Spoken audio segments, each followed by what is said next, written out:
Hello everyone, welcome back to Pod P. It's not a podcast, it's people on difficult paths. तो आज हमारे जो guest है उनका नाम है ऋषिकेश। जी हाँ, ऋषिकेश एक थर्ड ईयर के स्टूडेंट है जो सीएस के अंदर अपनी ग्रेजुएशन कंप्लीट कर रहे हैं। उन्हें कोविड के अंदर एक आइडिया आया कि जब सब चीजें हमारे घर तक हमें मिल रही है लाके, तो क्यों नहीं सैलून सर्विसेज भी घर तक आ जाए। And that's how his journey of entrepreneurship and startup started. तो आज हम जानेंगे उनकी जर्नी कैसे शुरू हुई और कैसे वो कॉलेज के साथ में ये सब चीजें हैंडल कर रहे हैं and how he is also being part of empowering women now in the society and bringing them to a class, giving them a future. So, watch it further. So, welcome to the podcast, Rishikesh. How are you? बस ma'am great, आप बताइए। मैं भी एकदम बढ़िया। So, पहले मैं चाहती हूँ कि आप ऑडियंस को बताओ थोड़ा ब्रीफ अपने बारे में, इंट्रोडक्शन अपना। मेरा नाम ऋषिकेश है एंड मैं बीटेक कर रहा हूँ जीसीआरसी यूनिवर्सिटी जयपुर से ही। अभी थर्ड ईयर ऑनगोइंग है। थर्ड ईयर ऑनगोइंग है। कौन सी ब्रांच है आपकी? सीएस ब्रांच है ma'am. CS, okay. So CS के साथ में तुम बारबेरा कैसे चला रहे हो? बिकॉज सीएस एंड बारबेरा are very two different things. थोड़ी मैम डिफिकल्टीज आती हैं, कॉलेज के साथ में आपको बिजनेस मैनेज करना पड़ता है, पर अगर आप चाहते हो तो हो जाता है। सो ऋषिकेश, आपने कब स्टार्ट करा था ये बिजनेस बारबेरा का? आइडिया आपको कब से आया था? मैम ये बारबेरा स्टार्ट हुआ था कोविड टाइम पे। उस टाइम पे मैं नहीं था, हमारे को फाउंडर थे Sumit Kumawat, IIT pass out हैं। उस टाइम पे उनको आइडिया है कि यार अपन घर बैठे भी ऐसा कुछ कर सकते हैं, घर बैठे हेयर कट मिल जाए। कोविड का टाइम था, सबको चाहिए था। Exactly. तो उन्होंने स्टार्ट करा उस टाइम पे। फिर जब वो हमारी फीड पे आए थे, मेरे लिंक्डइन फीड पे आए थे, मेरे पास भी सेम आइडिया था। मैं अपना फर्स्ट ईयर खत्म ही कर रहा था, तो मैंने उनको रीच आउट करा कि सर मेरा भी सेम आइडिया, अपन साथ में ज्वाइन कर सकते हैं क्या। तो उस टाइम पे मैंने साथ में ज्वाइन किया, फिर धीरे धीरे आगे बढ़ते गए। तो ऋषि, पहले ये बताओ कि एग्जैक्टली बारबेरा है क्या, आइडिया क्या है, और आप लोग कैसे डिफरेंट हो बाकी कंपनी से जो होम सैलून की सर्विसेज प्रोवाइड करती है? मैम बारबेरा एक होम सैलून सर्विस ब्रांड है जयपुर का, जो अभी एक ग्रोइंग स्टेज पे है। एंड हम डिफरेंट ऐसे हैं कंपनी से, जैसे बाकी कंपनीज जो होती हैं वो आपको कमीशन बेस पे एम्प्लॉयज़ प्रोवाइड करती हैं। जैसे आपने बुक करा तो मैं हूँ वो एम्प्लॉय कमीशन बेस्ड पे हूँ। मैं जाऊँगा, आपकी सर्विस करूँगा, मैं आपको बेचने की ट्राई करूँगा कि यार मैम ये सर्विस और ले लीजिए, ये सर्विस और ले लीजिए, क्योंकि मैं आप मेरा तो 20% कमीशन अदर कंपनीज को जा रहा है, तो वो कवर हो जाए, तो मैं उस सर्विस बेचने की ट्राई करूँगा। अब हमारी कंपनी क्या करती है, आपको फुल टाइम रखती है। एम्प्लॉय हमारे हाथ में है, तो सैलरी बेस पे है, हम उनको सैलरी प्रोवाइड करते हैं, चाहे सर्विस आए चाहे नहीं आए। ओके, सो जो भी एम्प्लॉयज आप लोगों ने रख रखे हैं वो सैलरी बेस्ड पर जी है। जी जी, फुल टाइम है वो। वैसे ये बात तुमने बिल्कुल सही की ना। मतलब मेरे साथ भी एक्सपीरियंस हो रखा है जब मैंने अर्बन क्लैप यूज़ करा था, एंड उनका ऐसा कहना था कि मैम आप है ना, अगर आपको मेरी सर्विस पसंद है तो आप मुझसे परमानेंट कर लो, ये मेरा नंबर है, आप मुझे डायरेक्ट कॉल कर देना। एंड मेरा माइंडसेट उस टाइम ये था कि मैंने कंपनी से बुलाया इसलिए ताकि एक ट्रस्ट फैक्टर है कि कोई मेरे घर आ रहा है तो मुझे वो सिक्योरिटी और सेफ फीलिंग हो। बट जब उसने डायरेक्ट रीच आउट करा तो मैं ऐसे रह गई थी कि तो कोई सेंस ही नहीं बना, फिर मैंने क्यों ही कंपनी के थ्रू बुलाया, मैं कैसे ही किसी पार्लर वाले को बुलाती। सो जैसे आपने बताया कि आप कैसे बाकी कंपनी से डिफरेंट हो, now I really want to know कि आपके दिमाग में आइडिया है तो how did you reach out, ये जो जर्नी स्टार्ट कैसे हुई आपकी? जर्नी स्टार्ट इस तरीके से हुई थी, हमने मेल से स्टार्ट करा था। मेल सर्विसेज हम शुरू से दे रहे थे, फिर हम उसके बाद में फीमेल सर्विसेज में एंटर करे। जैसे सर्विस एंटर करते गए एक सिस्टम बनता गया, और अब हम 27,000 से ज़्यादा हमारे डाउनलोड्स हैं ऐप के। Wow, that's so great. पहले हम व्हाट्सएप फर्स्ट कंपनी थे, आज भी हम व्हाट्सएप पे लेते हैं सर्विसेज, पर मेनली अब ऐप से आती है। ओके, तो how do you reach out to customers? कैसे कस्टमर्स को रीच आउट करते हो बारबेरा के रिलेटेड? पहले तो हमने, जैसे मैं कॉलेज में था तो मैंने अपने आसपास के सर्कल्स को, फीमेल्स को, उन्हीं को ट्राई किया कि प्लीज यार आप कर लो एक बार। फिर उनसे धीरे धीरे जैसे रिव्यूज मिलते गए तो हमने Meta ads, Google ads and other platform search किए। उनसे एक से कस्टमर आते गए, 2 कस्टमर आते गए, फिर रेफरल्स मिलते गए। जैसे जैसे आपका ब्रांड ट्रस्ट बिल्ड करता जाता है तो रेफरल्स मिलते जाते हैं। फिर अब वैसे जर्नी चल रही है। Great, it's good. So Rishi, अभी आपके पास में कितने ब्यूटिशियंस होंगे आपके पेरोल पे? मैम आपको नंबर तो मैं नहीं दे पाऊंगा, पर इतने ब्यूटिशियंस हैं कि हम जयपुर सर्व करते हैं पूरा। ओके, सो जैसा कि आपने बताया कि आपके 27,000 जो आपके ऐप के ऊपर डाउनलोड्स है, तो उनमें से कितने परसेंटेज आपने सर्व करा है अप्रॉक्सीमेटली? 80% हम सर्व कर चुके हैं अभी तक। ओके, एंड रीअकरिंग कस्टमर्स कितने हैं आपके? मैम ये मान लीजिए 60 to 65% हमारे रिकरिंग कस्टमर्स हैं। Wow, that is really a good data for company starting. 3 years हो गए ना आपको इस कंपनी को स्टार्ट करे हुए, राइट? सो 3 इयर्स की जर्नी में क्या क्या इनिशियली क्या गैप्स आए थे? Because this is a startup, आपको भी नॉलेज नहीं है और आपके साथ वालों ने भी इनिशियली कॉलेज के बाद ही स्टार्ट किया था। तो being a college student in first year, क्या-क्या आपको सेटबैक्स फेस करने पड़े इनिशियली? और मैम बहुत कुछ चैलेंजेस आ जाते थे, जैसे पहले का एम्प्लॉयज़ चले जाते थे, पहले हुँ, सिस्टम नहीं था, हमारे पास सर्विस आ जाती थी, हम भेज देते थे उनको डायरेक्टली, कोई सिस्टम नहीं था। अब धीरे-धीरे सिस्टम्स बनने स्टार्ट हो गए हैं, आपको हार्ड डिसीजंस लेने पड़ेंगे, आप हुँ, इमोशनली किसी से कनेक्ट नहीं हो सकते। राइट, अगर कोई एम्प्लॉय मान लीजिए वो सर्विस अच्छी करता है, सब कुछ अच्छा है, डिसिप्लिन नहीं है, आपको निकालना ही पड़ेगा, आप कम ब्रांड के साथ नहीं खेल सकते। एग्ज़ैक्टली। तो धीरे-धीरे बहुत सारे सेटबैक्स आते हैं मैम। कई बार हुँ, हमारे पास में ज़ीरो सर्विसेज़ भी होती हैं। पहले हुँ, होती थी, 2 साल इनिशियल तक फेज़ इनिशियल में। फेज़ में ज़ीरो सर्विसेज़ भी होती थी। तो उस स्ट्रेस से कैसे कोप अप करते थे? बिकॉज़ सैलरी पर है पर्सन, तो सैलरी तो देनी है महीने के एंड में। सो बेसिकली बूटस्ट्रैप, तो उसकी फंडिंग भी पॉकेट से लग रही थी, तो वो कैसे वो स्ट्रेस को मैनेज करते थे? कैसे उसके लिए डिफरेंट आइडियाज़ सोचे आपने? नहीं मैम, उसका सॉल्यूशन ही निकालते थे। हम ऐसे बैठ जाते नहीं थे कि यार सर्विस नहीं आ रही तो ना क्या होगा, क्या नहीं होगा। हम सोचते हुँ, थे कि ना हम सर्विसेज़ कैसे ला सकते हैं उसके बारे में। हम उसके बारे में सोचते थे। फिर वही आइडियाज़ थे कि यार इतना तो पक्का है चलेगा ये। तो बस उसी मोटिवेशन के साथ आगे बढ़ रहे थे। एग्ज़ैक्टली। मतलब एक मोटिवेशन होना बहुत ज़रूरी है किसी भी वर्क के पीछे। सो ऋषि, तुम कॉलेज के एग्ज़ाम्स, ऑफ़िस प्लस बारबेरा की ड्यूटीज़ जो तुम्हारी है, वो कैसे मैनेज करते हो? मैम 8 से 2 कॉलेज होता है, 2 हुँ, के बाद में ऑफिस चले जाओ, काम कर लो। आपके पास टाइम है अगर आप करना चाहते हो तो। Exactly, true. And studies? Studies ma'am देखिए एग्ज़ाम के 1 दिन पहले पढ़ लो, आप हुँ। पास हो जाओगे। पास होना ही है मेरे को, 9.9 सीजीपीए लाके भी कुछ नहीं करना। एग्जैक्टली। सो ऋषि, आपका प्लान यही है कि फ्यूचर में आपको बारबेरा कोई इंक्रीज करना है? क्या फर्दर प्लान्स है बारबेरा के? बारबेरा के अभी जयपुर में है, हम अभी एक्सपेंड करने का ट्राई कर रहे हैं। एक हम्म। बहुत बड़ा प्लान भी है हमारा, वो अभी ट्रायल फेज़ में चल रहा है। वो जैसे ही कंप्लीट हो जाएगा, एक इंडस्ट्री हम चेंज कर देंगे। मतलब इतना बड़ा प्लान है वो। ओके। सो ऋषि, बारबेरा में बेसिकली आपका क्या रोल है? रोल एंड मैं ड्यूटीज? मार्केटिंग देखता हूँ। ओके। पहले मैंने देखिए जब मैंने जॉइन करा था तब मेरे को पता नहीं था मेरे को करना है क्या है। हम्म।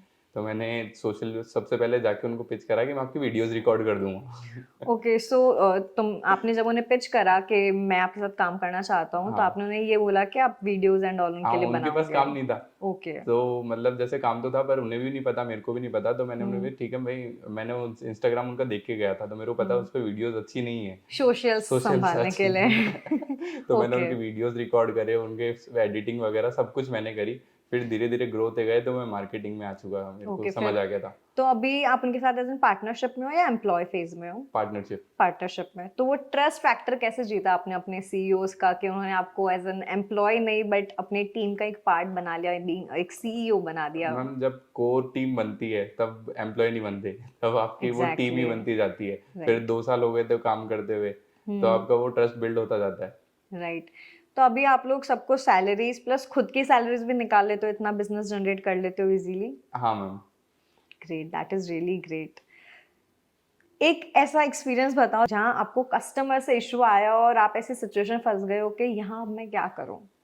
मतलब मैम बहुत सारे इश्यूज आते हैं, जैसे हम अभी डायरेक्ट ब्रांड से, जैसे आप किसी भी ब्रांड का अगर प्रोडक्ट लेंगे, हुँ, तो हम डायरेक्ट ब्रांड से लेते हैं, वो हम बीच में हुँ, डीलर नहीं रखते। पर कई ओके। कस्टमर्स ऐसे होते हैं जिनको डाउट होता है, उनकी भी बात गलत नहीं होती, पर हुँ, हम भी नहीं मान सकते कि हमारा प्रोडक्ट गलत है। तो कई बार एग्ज़ैक्टली। कस्टमर ऐसा कह देता है कि ना आपके प्रोडक्ट से सही नहीं है, हम उनको वैलिड प्रूफ्स देते हैं, हुँ, पर कुछ मिसकम्युनिकेशन हो ही जाता है। राइट। सो ये मिसकम्युनिकेशंस और ये सारा पार्ट आप हैंडल करते हो मार्केटिंग के बेसिस हाँ। के ऊपर। Exactly. So Rishi, being in this journey of 3 years, आपको क्या लगता है ऐसी क्या 4 टू 5 स्किल्स हैं जो किसी भी पर्सन को अपना स्टार्टअप स्टार्ट करने से पहले, इस जर्नी में आने से पहले इम्पोर्टेंट है सीखनी? पहला तो कम्युनिकेशन, ओके। दूसरा लीडरशिप, मैनेजमेंट, आपके सॉफ्ट स्पोकन स्किल्स एंड और भी बहुत सारी। तो आपने ये सब स्किल्स के लिए कोई कोर्स करे हैं या फिर नहीं, आपने वर्क कर करके ही सीखी है? वर्क कर करते हुए सीखे। तो आपकी फैमिली कैसे ऑन बोर्ड हुई कि फर्स्ट ईयर के स्टूडेंट को एक एग्री कर देना कि चलो जाओ? क्योंकि जनरली हम इंडियन फैमिली से बिलोंग करते हैं, राजस्थान से, तो उनका माइंडसेट होता है पढ़ाई लिखाई पे ध्यान दो, हाँ। पढ़ोगे लिखोगे गवर्नमेंट एग्जाम दो। गवर्नमेंट एग्जाम इज अ की, क्या गवर्नमेंट सर्विस ले लो। तो एक ऐसे इंडस्ट्री में जाना जहाँ पे मेल्स के लिए नहीं, विमेन्स के लिए आप लोगों ने एक स्टार्टअप स्टार्ट करा, तो आपने अपनी फैमिली को कैसे उसके लिए मनाया? देखिए मैंने पहले नहीं मनाया, पहले मैं काम करता गया। मैंने हुँ। फैमिली को ऐसे मनाया कि कहीं इंटर्नशिप लग गई है मेरी, मैं जा रहा हूँ ओके, इंटर्नशिप करने के लिए। ओके। फिर धीरे-धीरे जैसे मैं ग्रो करता गया तो उन्हें भी समझ आ गई कि हाँ, इसमें ग्रोथ है, ये कर लेगा। हुँ, तो फिर वो भी मान गए। दैट इज़ रियली मेरी ग्रेट, फैमिली वैसे बहुत सपोर्टिव है। Supportive. That is actually a good point, क्योंकि जब फैमिली सपोर्ट करती है तो ही स्टार्टअप जो है वो ग्रो करके एक जी। बिजनेस में एस्टेब्लिश होता है। क्योंकि कोई भी स्टार्टअप हो इनिशियली तो ऐसा होता है कि बस आज आज ये प्रॉब्लम, आज ये प्रॉब्लम, आज दी एंड, आज ये। प्रॉब्लम्स बहुत सारी आएंगी शुरू में, कोई भी फैमिली नहीं मानती कि यार आप एक स्टेबल जॉब छोड़ के एक ऐसी जॉब लो जिसमें पता ही नहीं है कि है ना एग्जैक्टली। क्या होगा क्या नहीं होगा। उनको भी एक स्टेबल जॉब चाहिए, पर जैसे जैसे उनको भी ग्रोथ दिखती है कि हाँ कुछ हो जाएगा इसमें, तब वो भी मान जाते हैं। Exactly, that is actually true Rishi. So Rishi, आप लोग जो ब्यूटिशियंस जो हायर करते हो, वो आप ब्यूटिशियंस कहाँ से हायर करते हो? मैम पहले तो रेफरल्स आ जाते हैं बहुत सारे, जैसे हमारे पास जो ब्यूटिशियंस काम कर रहे होते हैं उनको आप नॉर्मली जाओगे किसी वैसे फिर रिटेल सैलून में, तो उनको 8 या 10 हज़ार दे रहे होते हैं। हम उनकी स्टार्टिंग सैलरी बहुत हाई रखते हैं, ओके। क्योंकि हमें पता है कि हम उनसे वो निकाल लेंगे, और वो भी डिजर्व करते हैं यार, अगर इतनी स्किल उनके हाथ में है तो वो भी डिजर्व करते हैं इतनी सैलरी। तो पहले एग्जैक्टली। तो रेफरल्स, फिर मेटा एड्स, फिर और भी बहुत सारी चीजें, वहां से हमारे ब्यूटिशियंस हायर हो जाते हैं। फिर हायरिंग्स। अंबुजा फाउंडेशन अभी हमारे साथ में इनबोर्ड हुई है, अंबुजा फाउंडेशन से भी हम लेंगे। Okay. So being a 21 year old, आपने ये तक सोच लिया कि आप कैसे लोगों को एम्पावर कर सकते हो, उनको ग्रोथ दिला सकते हो, और कैसे बैकवर्ड सोसाइटी की अपब्रिंगिंग कर सकते हो कि उन्हें एक पैकेज मिले, वो एक सैलरी बेसिस पे आ सके। That is a really good Rishi, being a 21 year old आप इतना सोच रहे हो लोगों के लिए। So what are your future plans with Barbera? And one more important thing, जो भी आप लोगों ने हायर कर रहे हैं, आपके उनके साथ क्या एक्सपीरियंसेस रहे हैं? कुछ ऐसा एक्सपीरियंस जो आपको लगा हो कि नहीं, मैं सच में कुछ डिफरेंस क्रिएट कर रहा हूँ सोसाइटी में? एक मैम हमारे एम्प्लॉय थे, वो ना सिंगल मदर है, ओके। तो वो बहुत ही मतलब उनकी फाइनेंशियल कंडीशन ठीक नहीं थी। वो हमारे पास में हमारे साथ में जॉब करने लगे। फिर जैसे जैसे बढ़ते गए तो एक दिन हमारे पास में इनविटेशन आया कि सर मैं घर खरीद रही हूँ ऐसा ऐसा, ओह। तो आप प्लीज़ आइएगा और प्लीज़ हमें सपोर्ट करिएगा। तो ऐसा लगता है जब आप आपकी वजह से कोई ग्रो कर रहा होता है तो आपको लगता है कि आप कुछ तो चेंज कर रहे कुछ हो तो चेंज सोसाइटी कर में। रहे हो, एग्जैक्टली। बहुत एम्पावरिंग और बहुत हैप्पी स्टोरी है जब हमें लगता है कि हम जो भी एफर्ट्स कर रहे हैं किसी के लिए वो किसी के वर्थ लिए इट वर्थ हो इट रहे है। हैं एटलीस्ट। सो ऋषि, कॉलेज के साथ बारबेरा रन करने में क्या चैलेंजेस तुम्हें लगते हैं कि आते हैं? But being a college student, क्योंकि तुम पे बहुत एनर्जी है, बट कॉलेज में बहुत इवेंट्स, फन, पार्टीज, ये वो होती है, उन सबको साइड में रख के कैसे तुम अपने आप को डाइवर्ट करते हो कि नहीं, आई हैव टू काम पे जाना है, काम करना है?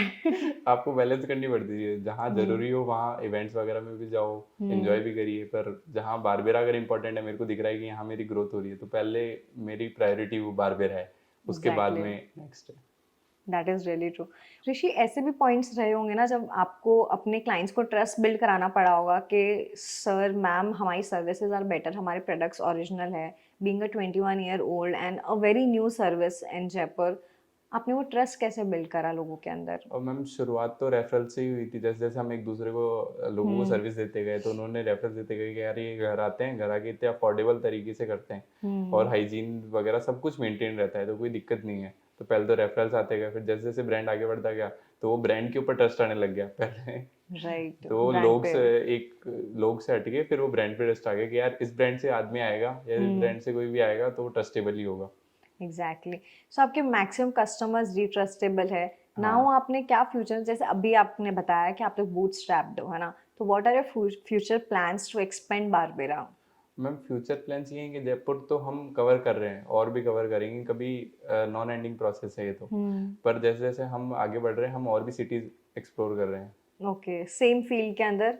सेम फील्ड, बारबेरा को ही ग्रो करना है, हम्म।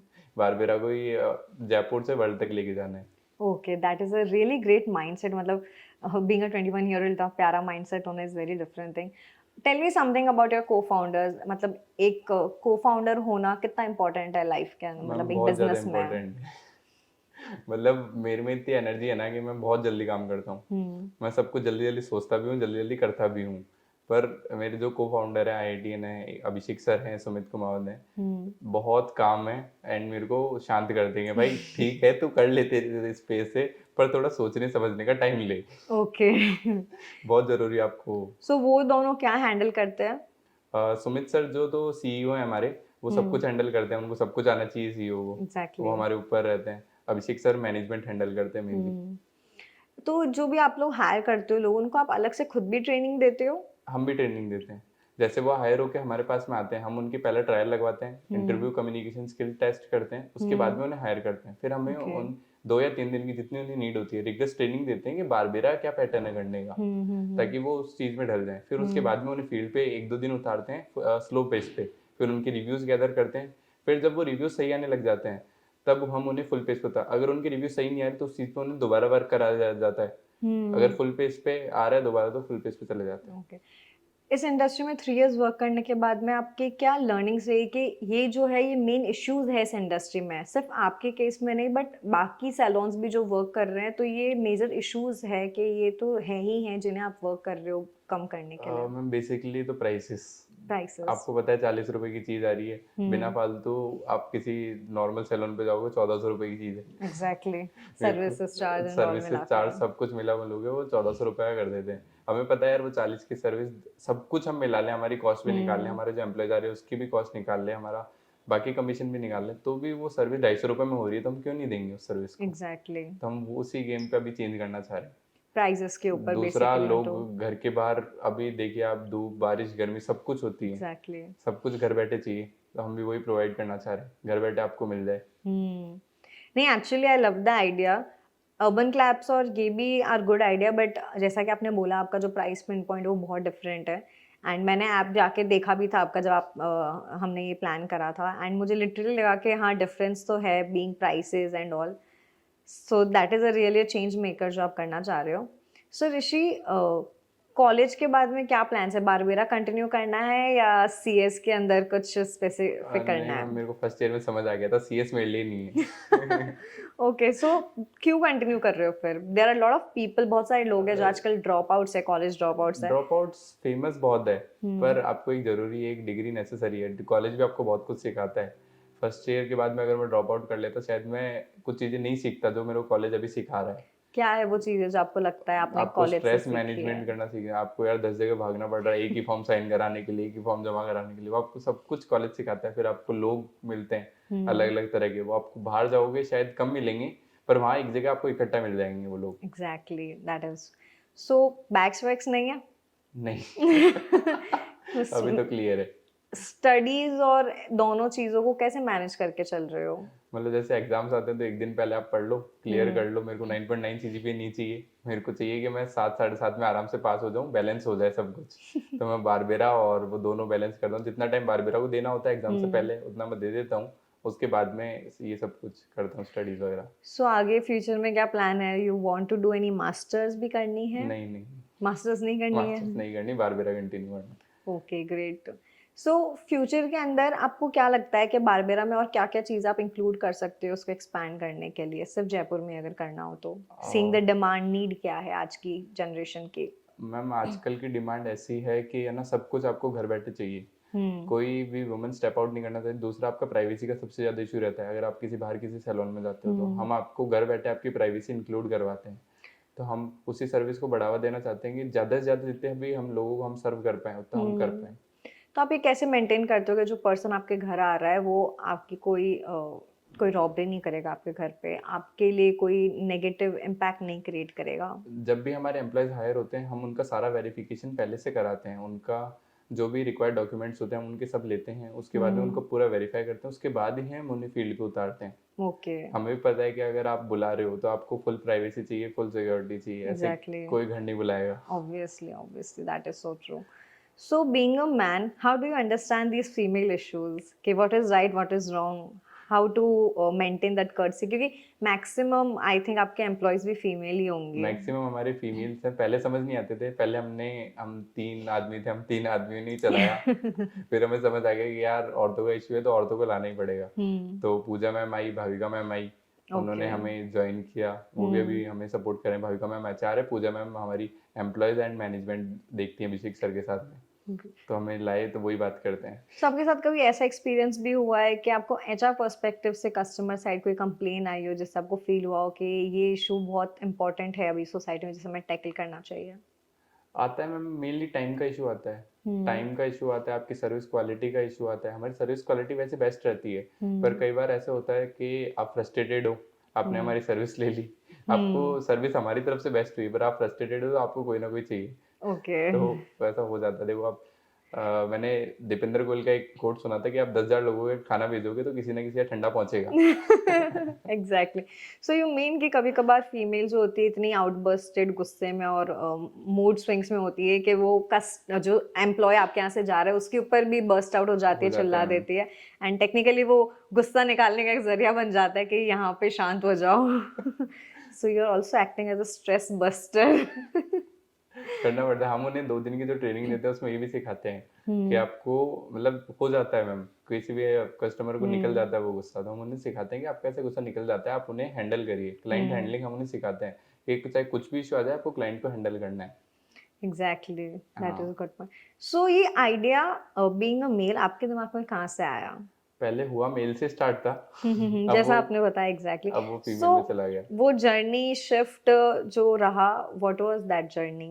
Price point ma'am. Price price point, point, males में अपॉर्चुनिटीज कम है। अपॉर्चुनिटीज भी थोड़ी सी कम है और फीमेल्स में बहुत ज्यादा अपॉर्चुनिटीज है, फिर रेगुलर आप कर नहीं सकते एग्जैक्टली, दैट इज मेल्स सो में। ट्रू। मेल तो क्या ही, बाल कटवा लेंगे मैक्सिमम, शेव सेव करवा करवा लेंगे। लेंगे। फीमेल्स में तो 1000 थिंग्स है, हेयर स्पा, बॉडी स्पा, ये वो, eyebrow every month and all.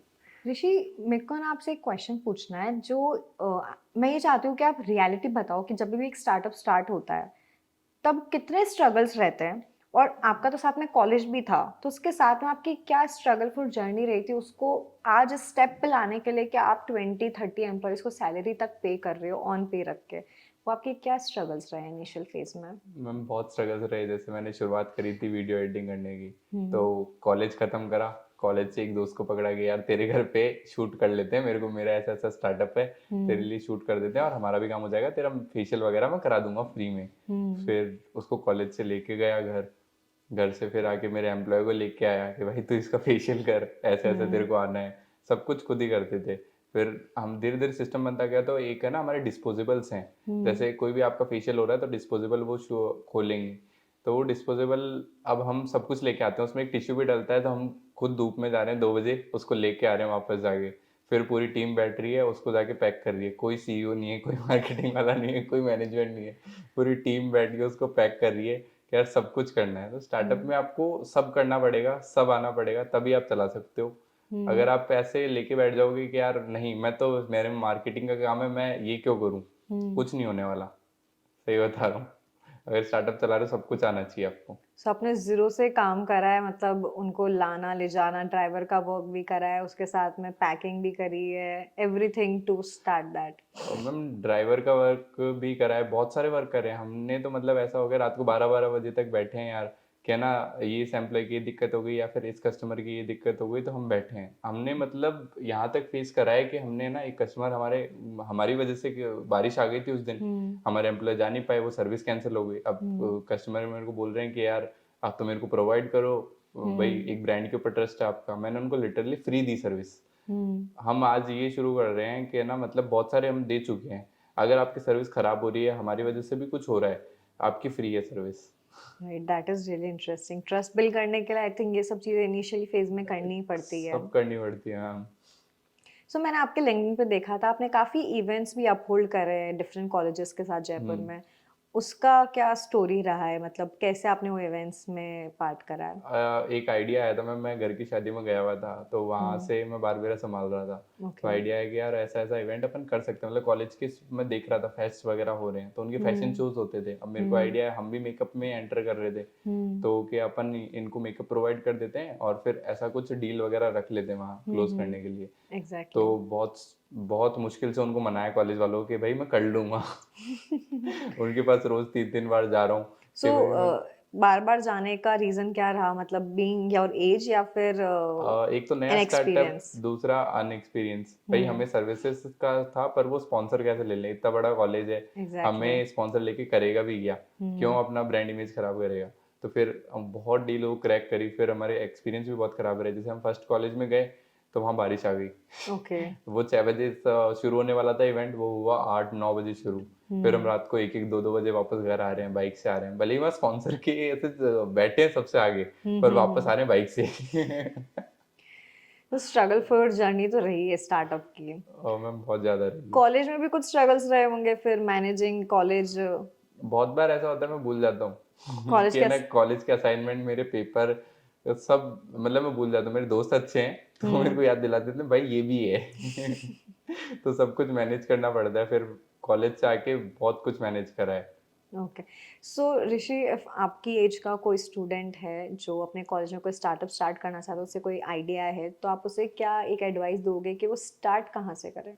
और स्टार्ट ऐसे करे भाई, दिमाग में मत ला बस, तो स्टार्ट कर ले जाके। अगर तेरे पास में कैपिटल नहीं है स्टार्ट करने की, किसी को ढूंढ ले जो तेरी हेल्प कर सके। लिंक्डइन पे ढूंढ, इंस्टाग्राम पे ढूंढ, कहीं पे भी ढूंढ, तेरे को स्टार्ट करना है, तेरा आइडिया है या तो कोई तेरे आइडिया पे वर्क कर रहा होगा, उसके साथ में कनेक्ट हो जा। मैं ये नहीं कह रहा कि उसी के नीचे तो एम्प्लॉय बन जा, पर उसके नीचे तो जब तू काम करेगा ना, 6 महीने 1 महीने रगड़े के काम करेगा, तो तेरे को पता चल जाएगा कि यार काम कैसे हो रहा है, एग्जीक्यूशन कैसे हो रहा है। आइडिया से एग्जीक्यूशन तक फेज में जल्दी चला जा। मैंने एग्जैक्टली। सोचने में 1 साल लगाया, तो अभी मेरे को लगता है लेट हूँ, मेरे को फाउंडर्स को लगता है मैं जल्दी हूँ। You are actually very early, 21 के ही हो अभी, so I think that is a good point. So ऋषि, जैसे आपने इसमें घुस गए, कर भी लिया सब कुछ, everything. What do you think कि जो स्टार्टअप्स हैं उनमें जो फंडिंग, जैसे so I come on to the next question exactly, जैसे आपने बोला कि पैसे अगर चाहिए, फंडिंग चाहिए तो कहीं से अप्लाई कर लो, तो जैसे आप लोगों ने भी रिसेंटली फंडिंग उठाई है, जी मैम। तो आपकी रिसेंट फंडिंग उठाने की जर्नी क्या रही? हमें ऐसे फंडिंग उठानी नहीं थी, पर जैसे आई स्टार्ट की एक एप्लीकेशन थी, हमारे भी कुछ मेंटर्स हैं जो हमें गाइड करते रहते हैं कि यार ऐसे करना। हाँ, कुछ सो मैम। आप आई स्टार्ट के साथ रजिस्टर्ड आई हो? स्टार्ट के साथ में हम रजिस्टर हैं, डीपीआईआईटी का हमें रिकॉग्निशन मिल गया था। ओके। हमें आई स्टार्ट गए, वहाँ अप्लाई करा, तब पता चला है डीपीआईआईटी का रजिस्ट्रेशन होना जरूरी है। ओके। तो हमने वो कराया, फिर वहाँ ग्रांट मिल रही थी, किसी ने बताया, तो वहाँ अप्लाई करा, फिर वो 5 लाख आए, तो बहुत खुशी हुई कि यार 5 लाख हमें मिल गए। तो आपने कितने लोगों के बीच में फाइट करा इस ग्रांट के लिए? मैम ऑलमोस्ट है ना 10,000 स्टार्टअप्स थे उसमें, उसके बीच में कुछ 36 या 24 स्टार्टअप्स को मिला वो। ग्रांट मिला है? हाँ। तो that is a huge percentage, I think 5 to 10% के बीच में ही रहा है हाँ, ये मतलब नंबर। हमारी बिग विन वही रही कि हमें उस 5 लाख से समझ आया यार करना क्या है। ओके, सो ये 5 लाख को आपने कैसे यूज लिया है अपनी कंपनी को ग्रो करने के लिए? आपकी प्रायोरिटीज क्या है इसको यूज करने के लिए? मैम पहले तो कुछ समझ नहीं आया हमें, जब 5 लाख आ गए, हमने एक पोस्ट डाल दी लिंक्डइन पे कि हमारे पास भी 5 लाख है, हमें भी खुद भी समझ नहीं आया कि 5 लाख हमारे अकाउंट में पड़े हैं। ओके। फिर जब वो धीरे धीरे तो सैलरीज भी जाने लगे भाई। अब पहले तो हमारे ऐसा होता था कि यार पैसे से कस्टमर्स आएंगे, मार्केटिंग करेंगे तो पैसा आएगा। एग्जैक्टली। फिर हमारे अकाउंट में पैसे पड़े थे तो भी कस्टमर नहीं आ रहे थे, तो हमें लगा ओके। यार कुछ तो छूट रहा है। फिर धीरे धीरे वो सैलरीज में जाना शुरू हो गया। वो पैसा जब खत्म होने लगा, तब हम फुल पेज पे गए कि नहीं यार सब कुछ करते हैं हम। पहले एक एक चीज हम डर डर के कर रहे थे कि यार एक ऐड चला देते हैं, इस पे चला देते हैं, गूगल ऐड पे चला देते हैं, शायद 2 कस्टमर आ जाएंगे। उस पर 1,000 रुपये खर्च हो जाते थे, हम फिर डरते थे यार 1,000 रुपये खर्च हो गए, कस्टमर नहीं आया। फिर जब पैसे खर्च होने लगे सैलरीज में, तब हमने सोचा यार नहीं अब काम नहीं चलेगा, खत्म ही करते हैं इन पैसों को। तो हमने जब उस पर खत्म करा, तब हमें पता चला भाई आएंगे कस्टमर्स अगर सो तुम आपने डालो। मार्केटिंग पे, पहले जो आपका डर था कि मार्केटिंग में कैसे पैसा लगा, डिजिटल मार्केटिंग, फिर आपने फुल फ्लेजेड मार्केटिंग करी हाँ, एंड फिर हमने हर जगह करी, मतलब कॉलेज में इवेंट्स वगैरह भी करे, डिजिटल मार्केटिंग भी करी, तब कस्टमर का एक तो ट्रस्ट बिल्ड होने लग गया। फिर हम भी हर जगह दिखने लग गए, तो कस्टमर हम पे ज्यादा रिलाई करने लग गए कि यार मैं बाहर सैलून पे जाऊँ, जब सेम चीज मेरे को बाहर 600 की मिल रही है, यहाँ मेरे को 300 घर बैठे एसी में करवा रही हूँ फुल प्राइवेसी के साथ में। एग्जैक्टली। तो वही चीज है। सो बेसिकली आपकी लर्निंग रही है कि ब्रांड को रिकॉग्निशन मिलना बहुत जरूरी है, अपनी ब्रांड ब्रांड जो जितना दिखेगा वो उतना वो तब बिकेगा बिकेगा। बेसिकली। तो वो लर्निंग लेके आपने खुद को हर जगह पैम्पलेट्स, कॉलेजेस, डिफरेंट इवेंट्स पे शो करा कि ओके हम एग्जिस्ट करते हैं, हम क्या हैं, राइट?